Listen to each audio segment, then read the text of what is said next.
Alors bonjour tout le monde, bienvenue à une nouvelle capsule. Aujourd'hui, nous allons parler d'un scénario un peu catastrophique qu'il faut absolument que vous soyez prêts à affronter parce qu'il est de moins en moins improbable. Alors, ça fait longtemps que je voulais vous en parler, c'est aujourd'hui qu'on va le faire. Je vous parle des derniers sondages, OK? D'abord, un rappel que la carte électorale, la vraie carte électorale, c'est celle-ci. Il y a les Sunbelt States du Nevada, de l'Arizona, de la Georgie. On peut compter la Caroline du Nord, et le Rust Belt States de Wisconsin, Michigan, Pennsylvanie. Tous les autres États sont déjà sont de 4 points ou plus pour l'un ou pour l'autre. Donc, présentement, on les place dans leurs cases respectives. Je vous rappelle que la présidence des États-Unis n'est pas élue au scrutin universel, mais au collège électoral. Les chiffres que vous voyez à côté des États, c'est le nombre de grands électeurs qu'ils ont. Ça prend 270 grands électeurs pour l'emporter. Donc, ça met la table pour la discussion que je vais avoir avec vous sur les sondages. Alors, tout d'abord, sondage national à la présidentielle. Mme Harris conserve son avance agglomérée, mais c'est surtout les derniers sondages qui sont tombés qui ont donné des scores extraordinaires à Mme Harris, des grosses avances de 4 points, 2 points. Le YouGov CBS News est très crédible. Regardez, 3000 likely voters, donc des électeurs probables basés sur le fait qu'ils ont déjà voté lors des dernières élections. Quand on a des ARV, des Registered Voters, c'est des électeurs inscrits. Donc, il faut compter la moitié de ces électeurs-là, statistiquement, vont aller voter. Donc, c'est beaucoup, beaucoup moins fiable comme échantillon. Alors, c'est les likely voters avec un grand nombre un échantillonnage supérieur qui va faire la différence.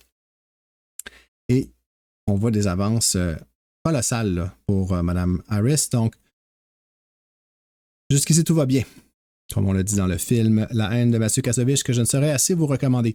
Donc, voilà pour les sondages nationaux, mais comme je vous ai déjà expliqué, on revient à la carte électorale. Tout ça ne veut rien dire si le collège électoral élit M. Trump. Alors, si on passe rapidement sur les Sunbelt States, je vais juste vous montrer qu'en Arizona, M. Trump a l'avance et les derniers sondages du très fiable New York Times Siena College qui est coté premier maison de sondage la plus crédible sur des centaines par le site 538 en raison de sa capacité à prédire les bons scores lors des élections précédentes. Il y a souvent des élections aux États-Unis. Plus 5 pour M. Trump. Et ça s'est accentué depuis le débat, là, je vous signale. Donc, du côté de l'Arizona, semble que M. Trump est en train de l'emporter. Oups, ça, c'est le Nevada. Donc, l'Arizona pour M. Trump. On va en Georgie. Voilà. Alors, en Georgie, même chose. M. Trump prend l'avance. Des scores importants, là, plus 3, plus 3, plus 4, plus 4, plus 2. Normalement, si M. Trump s'élevait à plus 4, ce n'est pas le cas ici. Là, c'est très, très serré. Là. Mais pour l'instant, on donne la Georgie à M. Trump. Et là, en Caroline du Nord, je vous épargne les détails, mais M. Trump prend l'avance. Et il s'avère que finalement, M. Kennedy va être retiré de ce ballot-là. Encore une fois, le New York Times Siena College, nous allons être cohérents. Alors, c'est une avance pour M. Trump. OK. On revient ici. La Caroline du Nord, présentement, avantage M. Trump.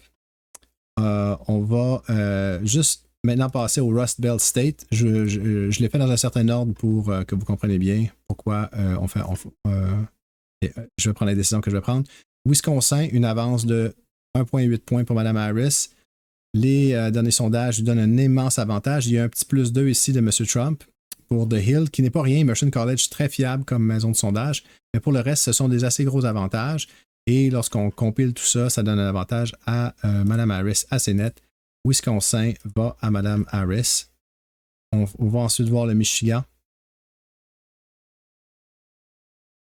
Michigan, 2,4 points pour Mme Harris. Les derniers sondages, tous bleus, avec des plus 8, plus 5, plus 3. Il s'agit de deux États, le Wisconsin et le Michigan, où M. Robert F. Kennedy ne sera pas retiré du bulletin de vote, donc va continuer de diviser le vote de Trump. Ça va accentuer encore plus la situation. Et là, la Pennsylvanie, le grand prix de cette élection. Mme Harris par 1,2 points. Les derniers sondages, tous bleus ou égales, dont Quinnipiac, très fiable, plus 5, plus 6, ils l'ont pris 2 fois. Washington Post égal, mais bon, Emerson College égal. Morning Consult plus 2. On voit des gros sondages de Likely Voters, 1756, on a Harris plus 2. Donc, présentement, Mme Harris est en train d'emporter la Pennsylvanie, OK? Donc, le Nevada, très serré. Moi, je vous prédis que le Nevada, ça sera pas... Le soir de l'élection, on n'aura pas les résultats. Ça va être trop serré. Alors, 45 égale, plus 4, plus 2. Alors, présentement, on donne un léger avantage à Mme Harris. Mais pour l'argument, là, disons que le Nevada tombe du même côté que tout le Sun Belt State. Vous voyez une victoire 270 à 268 pour Mme Harris. On l'avait dit, si M. Trump ne remporte pas la Pennsylvanie et que Mme Harris conserve le Wisconsin et le Michigan, c'est terminé pour M. Trump le soir de l'élection. Il peut gagner tous les autres États en jeu et il ne remportera pas l'élection. À moins que. Vous voyez ici les petites barres bleues dans l'État du Nebraska et les petites barres rouges dans l'État du Maine. C'est que ces deux États ne donnent pas tous leurs électeurs à la personne qui emporte le scrutin universel dans cet État. Alors, je vous rappelle que si vous remportez un État par un vote, vous recevez tous les grands électeurs de cet État et zéro à l'autre personne, même si la victoire n'a été faite que par un vote. Sauf l'État du Maine qui divise ses grands électeurs selon les districts fédéraux pour les députés. Et il en va de même pour le Nebraska. Donc, dans l'État du Nebraska, il y a un comté, celui de la grande ville de Omaha, qui vote démocrate ou qui a l'intention de voter démocrate. Même chose du côté du Maine, il y a un État, une partie du Maine qui voterait républicain. Ces deux résultats s'annulent. Un rappel que la distribution des votes entre démocrates et républicains aux États-Unis se fait surtout, les grandes villes votent démocrates et les régions votent républicains. Alors, ce n'est pas tellement des États rouges et des États bleus, tous les États sont rouges et bleus, mais ce qu'on voit, c'est surtout une répartition de l'État. Donc, si l'État a plus de régions, le plus de gens en région que de gens en ville, il va en général être voté, il va être coté rouge, mais il y a des villes comme El Paso, etc., Houston, au Texas, où c'est bleu. Même chose en Californie, c'est pas parce que la Californie est toute bleue que ça reflète nécessairement la réalité du fait qu'il y a plusieurs personnes qui votent républicain en Californie. Pareil pour les autres États bleus. Donc, à l'échelle du pays, il y a plus d'États ruraux que d'États urbains, mais il y a beaucoup de gens dans les États urbains, donc c'est pour ça que c'est toujours plus ou moins égal. D'accord?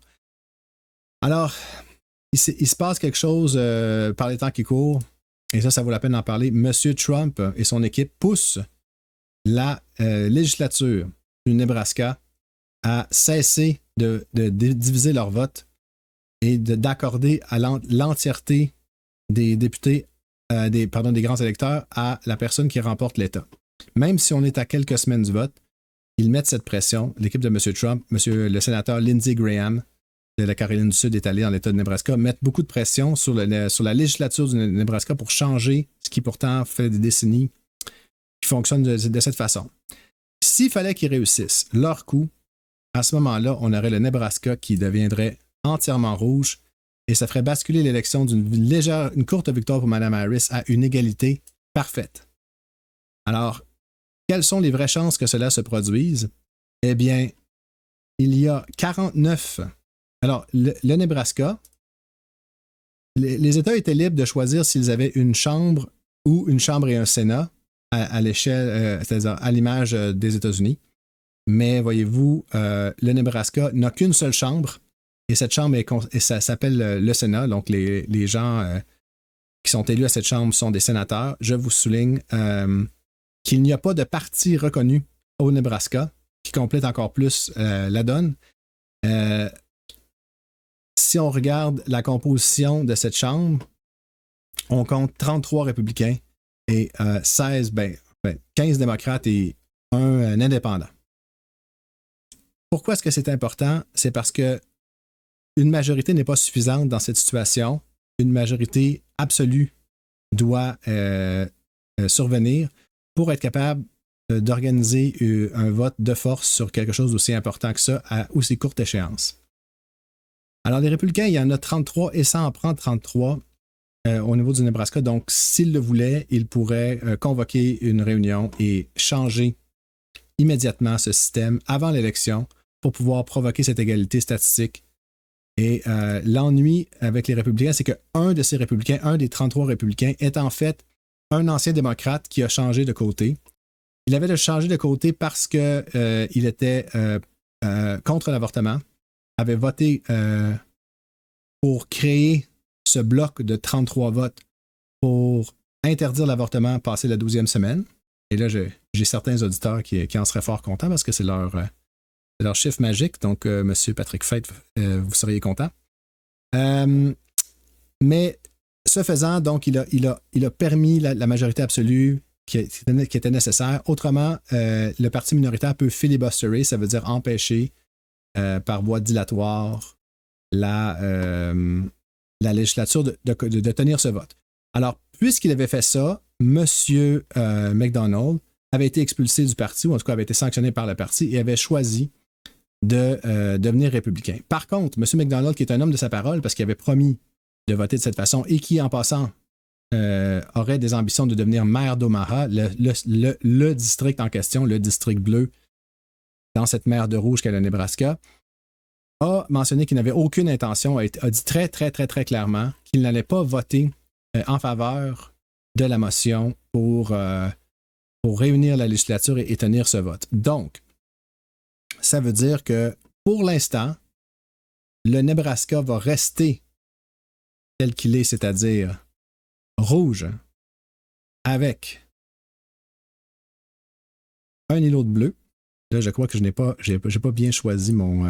c'est plutôt ici. Mais ça dépend d'une seule personne.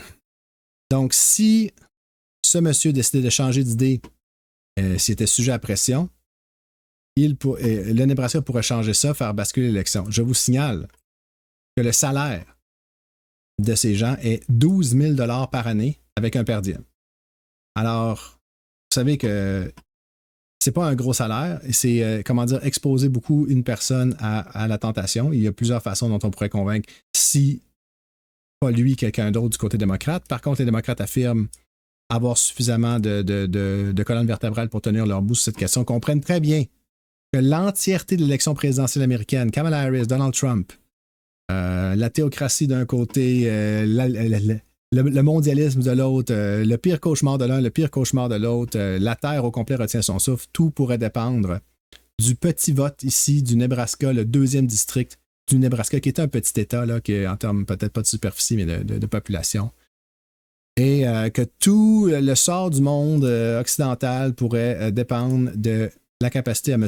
Mike McDonald de résister à la pression, d'être un républicain en plus que non, et aller voter avec ses 32 collègues pour avoir le chiffre exact de 33 pour pouvoir changer cette loi. Donc, c'est quand même très sérieux qu'est-ce qui se passe, parce que si ça devait se produire et qu'on se retrouvait dans une situation d'égalité statistique, eh bien, je vais juste l'afficher comme ça sur la carte. Égalité statistique 269 à 269. Il faut qu'on se parle de ce qui va se produire si jamais il y a une égalité au collège électoral.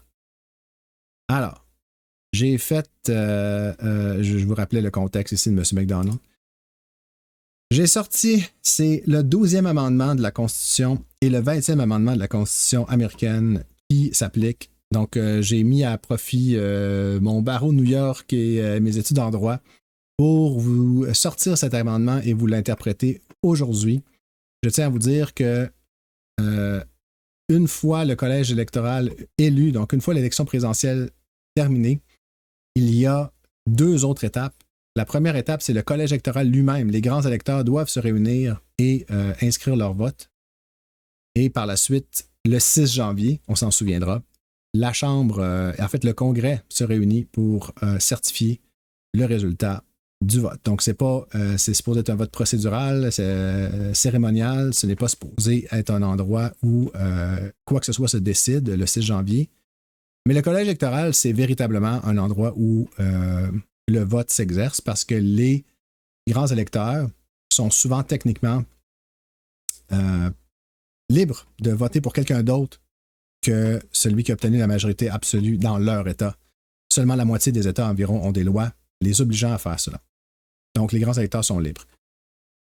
Alors, en supposant que tous les grands électeurs exercent leur droit de vote comme ils on l'anticipe, c'est-à-dire parce qu'ils ont voté pour refléter cette carte, 269 d'un côté, 269 de l'autre.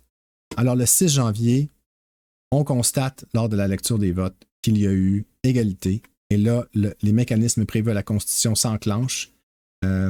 Cette situation est survenue tôt dans l'histoire des États-Unis, donc c'est pour ça qu'ils ont rapidement passé un amendement. Ils se sont rendus compte que c'était possible d'avoir une égalité au collège électoral. C'était plus compliqué que ça avant parce qu'il n'y avait pas de parti politique. Mais maintenant, si une telle situation survient, on dit, alors c'est ça que je vous annonce aujourd'hui, là, normalement, la Constitution prévoit qu'on retourne le choix à la Chambre. Et là, on se dit la Chambre élue, la Chambre qui vient d'être élue. Donc, on se dit, c'est pas compliqué, celui qui a la majorité dans la Chambre décide de la présidence. Mais ce n'est pas comme ça.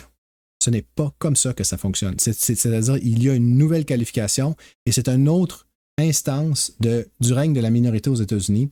Je dis le règne de la minorité parce que je vous rappelle qu'il y a 50 États qui ont chacun 2 sénateurs. Alors, le Rhode Island, l'État le moins populaire des États-Unis, a 2 sénateurs, tandis que la Californie, l'État le plus populaire des États-Unis, a 2 sénateurs. Et comme je vous dis, il y a une majorité d'États qui sont ruraux et dans cette majorité d'États ruraux vit une minorité d'Américains, celles qui vivent en région, alors que la majorité des Américains vivent en ville.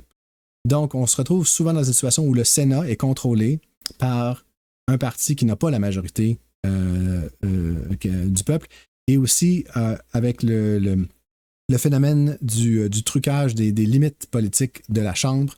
On s'est souvent ramassé dans une situation où les démocrates vont remporter l'élection populaire avec plus d'1 million de votes d'avance, mais vont se retrouver avec moins de députés que les républicains. Donc, on aurait une autre situation ici où, même si les démocrates ont une majorité en Chambre, eh bien, voici comment que la qualification se fonctionne. Alors, je veux juste vous montrer. In choosing the president, the vote shall be taken by states, the representation from each state having 1 vote. Ce qui veut dire que la Californie, 1 vote. L'Ohio, 1 vote. Le Minnesota, 1 vote. La Louisiane, 1 vote. Le New Hampshire, 1 vote. Donc, l'entièreté des députés fédéraux de la Californie se réunissent, procèdent à un vote, et la Californie y va avec la majorité. Donc, s'il y a plus de députés d'un parti que l'autre, la Californie vote. C'est une façon de grossir l'importance des plus petits États. Et présentement, selon les projections, là, je vous montre un petit peu l'État.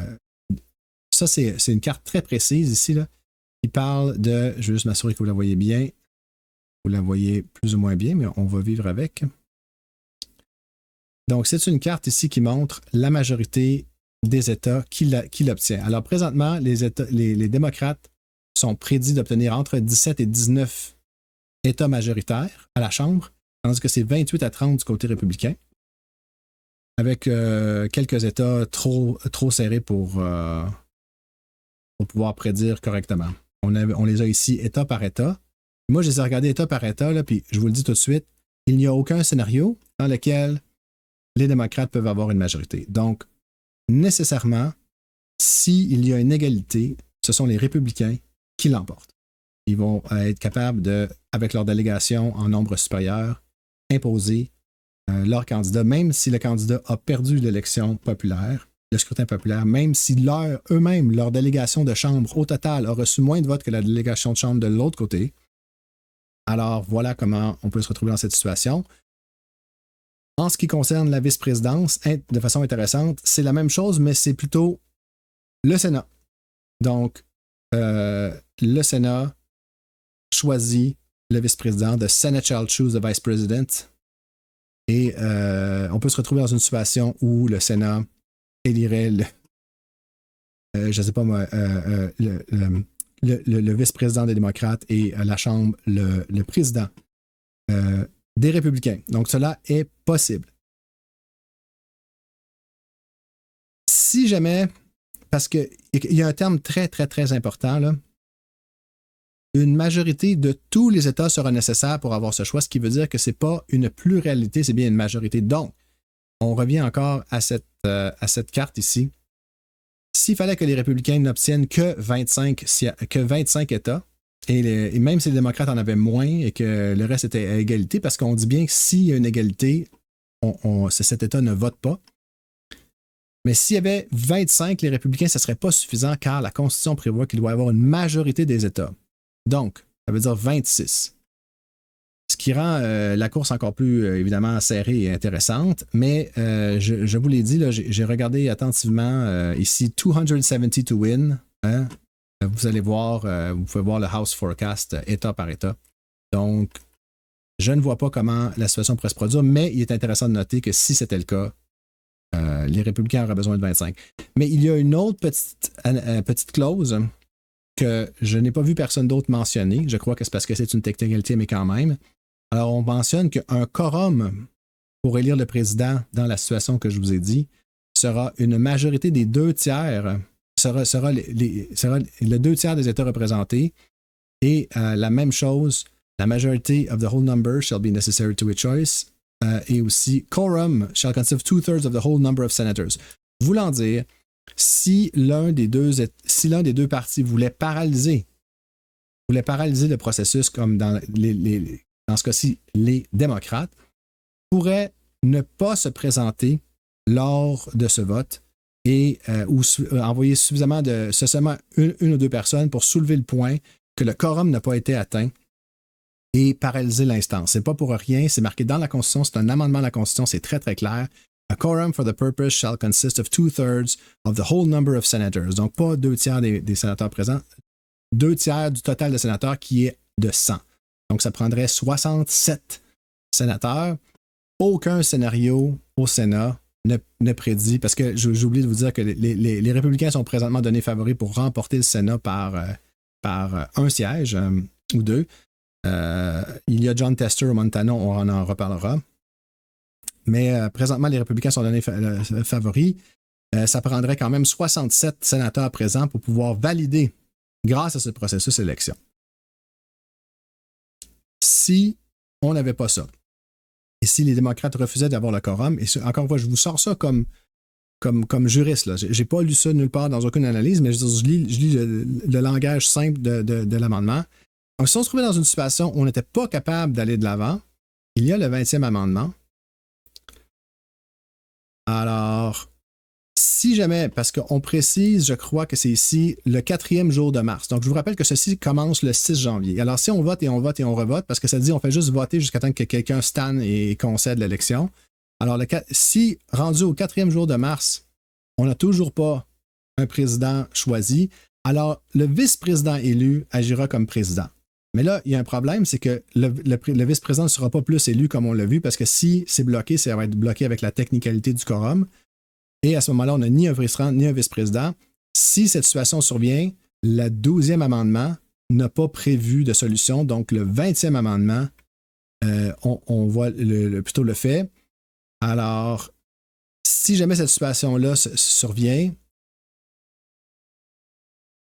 c'est le Congrès qui tranchera, et le Congrès, c'est la Chambre et le Sénat. Donc, si jamais il s'avérait que les démocrates étaient majoritaires dans la Chambre, mais minoritaires dans le nombre d'États représentés, ils pourraient possiblement utiliser cette espèce d'entourloupe pour contrevenir, bloquer les républicains comme ça en refusant, en attendant jusqu'au 4 mars. Et rendu au 4 mars, voter une loi simplement de dire, simplement celui qui a la majorité l'emporte, mais pour ça, ça leur prendrait une majorité également au Sénat, sinon on va être officiellement en crise constitutionnelle. Évidemment, ça va aller à la Cour suprême. La Cour suprême est lourdement influencée par les républicains. Alors tout ça pourrait... Les républicains disposent de plusieurs atouts pour remporter une situation où il y a une égalité statistique. Et là, ce n'est plus impossible, c'est présentement un des scénarios les plus probables si on donne le Nevada à Trump, ce qui n'est pas gagné. Okay? Et s'ils arrivent à changer le Nebraska district numéro 2. Mais comme on l'a vu, M. McDonald, sur lequel, encore une fois, l'entièreté de l'élection pourrait bien dépendre de ce sénateur étatique du Nebraska, un parmi 49 payer 12 000 par an. Alors, si ce monsieur tient son bout, ancien démocrate devenu républicain pour la question de l'avortement, mais qui a tendance à tenir parole, alors le Nebraska tient. Si le Nebraska tient, garde son siège bleu, il l'appelle le point bleu, Mme Harris emporte l'élection. Donc, et ce peu importe ce qui se passe au Nevada, je vous fais juste remarquer, le Nevada n'était pas majoritaire pour Trump. On le revoit une dernière fois. Mme Harris mène présentement au Nevada. On revoit la carte électorale rapidement. La Pennsylvanie présentement, Mme Harris favorite. Les autres États du Sunbelt, M. Trump favori. Les États du Rust Belt favori Mme Harris. Pour l'instant, Mme Harris remporte l'élection si le vote reflète l'état des sondages. Mais aujourd'hui, vous avez vu combien profond va la mine de discussion qui s'entame s'il devait y avoir une égalité et si le Nebraska devait changer son système électoral à quelques semaines du vote. Alors, ça fait longtemps que je vous en ai parlé, qu'on se parlera ensemble. On se parlera ensemble de ce qui se passe en cas d'égalité. Vous le savez maintenant, c'est en gros très compliqué. Les démocrates ont des ressources, les républicains ont des ressources. Tout dépend du résultat des élections à la Chambre et au Sénat. Dans une autre capsule, on va regarder ce qui se passe justement dans ces élections-là. Mais pour l'instant, je trouvais le moment bien choisi pour vous dire Mme Harris mène, mais M. Mike McDonald, humble sénateur de l'État du Nebraska, pourrait tenir dans ses mains le sort de toute l'élection. Alors, c'est pour ça que j'intitule cette capsule AA, ou en tout cas quelque chose de similaire, car une crise constitutionnelle pourrait bien pointer à l'horizon si jamais certaines choses se passent exactement de la pire façon possible pour éviter une crise. Je ne parle pas nécessairement du résultat. Alors voilà, j'espère que vous avez trouvé ça intéressant. J'espère que vous n'êtes pas trop endormis, mais je pense que là, il y avait encore une fois de la valeur ajoutée dans cette capsule. Je ne pense pas que vous allez trouver ça ailleurs. J'ai dû faire beaucoup de recherches pour trouver tout ça et j'ai vu personne d'autre corroborer là, ou avoir remarqué que l'enjeu du quorum pourrait peut-être contredire tout ça. On tient pour acquis que s'il y a une égalité, c'est les républicains qui vont l'emporter. Je crois avoir trouvé une entourloupe là-dedans. Alors à vous de me dire ce que vous pensez dans les commentaires. J'espère que ça vous a plu et en attendant, je vous souhaite une excellente fin de journée et je vous dis à la prochaine.